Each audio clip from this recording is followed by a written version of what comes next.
டேய் மச்சான், நாங்க நிக்கிறேன், பேக்ரவுண்ட் தெரியற மாதிரி ஒரு போட்டோ மட்டும் எடுத்துறியா? சரிடா. எங்க காட்டு. ஏன்னா நல்லாவே இல்லை மூஞ்சி. ஒரு நல்ல போட்டோ கூட என்கிட்ட இல்லடா. சரி அதான் போட்டோ எடுக்கலான்னு பார்த்தா அதுவும் நல்லா இல்லை. பசங்கிட்டலாம் ஆசையா காட்டலான்னு நினைச்சேன் தெரியுமா? நானே சொல்லலான்னு தானே நினச்சேன். ஆனால் சொன்னா நீ சங்கடப்படுவேன்னு தானே சொல்லலை.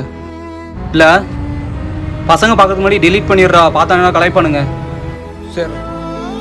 இதை பார்த்ததுலேருந்து என் கான்ஃபிடென்ஸே போயிடுச்சுடா. ஏய் பாஸ், இங்கே நடக்கிற எல்லாத்தையும் பார்த்துட்டு தான் இருந்தேன். ஏன் இப்போ ஃபோட்டோலாம் டெலிட் பண்ண சொல்கிற? எத்தனை டிப்ஸ் சொல்லியிருக்கோம் நம்மளே ஃபோட்டோலாம் நாளை என்ன எடிட் பண்ணுறதுக்கு. அப்படி என்ன ஃபோட்டோ அது கொடு.